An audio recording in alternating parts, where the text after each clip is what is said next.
BlippyPip puzzles, solving pips in a blip. August 23rd, 2005, we are playing Pips Hard. Let's go. Skip tutorial. Okay, so we see here that we have a equals zone where we have to have 4 of the same number in that space. We could satisfy that with our blank tiles. There are 4. We could satisfy that with our 1s. There are more than 4. We could not satisfy that with 2s, 3s, 4s, or 5s. And 6s, we do have 4 of those, but we're going to use our 6s in these other spaces on the board, so it can't be those. So it could only be blanks or 1s. And either might work, but we'll just pick one for now to start seeing how this board progresses. Now, we'll have to put our blank tiles here since that's what we're using.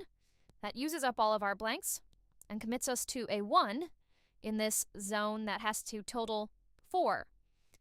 Well, before we do that, let's see if we can knock out some other pieces in places that we feel they're going to end up going. There are 2 3s amongst our tiles, and one of them has a 6. So we know that our 6s are going to be in, this space over here. So that means that our other 3 is going to be the one that goes over here.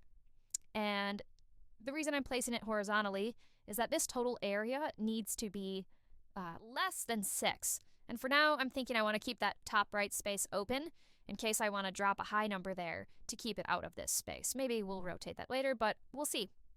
Okay, going back to the board, we see here that in this space here, these 4 tiles, we're going to have 2 tiles that contain the number 6 because we have to have a 6 in this spot and a 6 in this spot.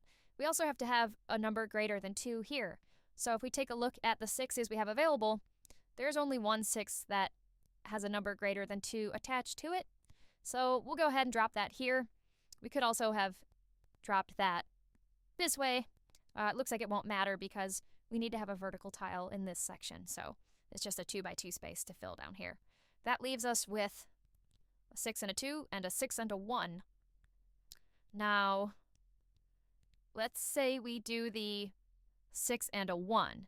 And the reason for that is if I were to do the 6 and the 2, well, that puts me at 1, 2, 3, and I need to have 4 total in this space, which means I can only have 1 more across these 2 tiles, and there's not a 1 and a 0, so it can't be that, right? So we'll do 6 and a 1, which means we now need to get 2 more out of these remaining 2 tiles, and there's only one that can do that. 4 1s. 1, 2, 3, 4. Cool. We have 1 6 left. That can go there. And now we'll use that top right corner where we had reserved some space for a high number. And here, we could drop this in. Let's take a quick look at this because you could see that this would complete the challenge, right? But we're going to go back and just show how you could have gone about this using 1s in that space instead of blank tiles. I could drop in a 1, which is now committed me to dropping 1s in here. Let's see. Let's go back to some things that we know we're going to need in the spots we're going to need them. We know that 3 was pretty useful in that position. We know that we had to have a 6 and a 3 in this space.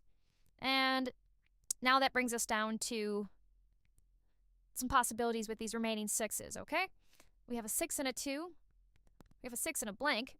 Now we could try that out. 6 and a blank. If we did that, then across these 3 tiles, we need to total 4. And so with our 1s, there's a 2 we could pull in, but there's not a 2 and a 0. Like, so if we did this, that would commit us to needing, like, another 2 across this space. There's no tile that gives us just 2, so it can't be that. So we're going to go with 6 and 2. Okay, great. Now we need 2 more across this remaining space. Because we have this double blank tile still, we could accomplish that by dropping our 1 right here, giving us a total of 4. So that's pretty cool. And coming down here, we'll drop in that 6 in the only place it can go. We'll tuck away our 4 into the corner again, and we'll drop in our last tile, if I can rotate that correctly. And let's see. Woohoo! We got a 515, which was, covering doing the puzzle 2 different ways. So hopefully that was helpful as we broke down some of the ways to think about solving these. Let me know in the comments if you enjoy these videos and you'd like to see more. Thank you. Bye.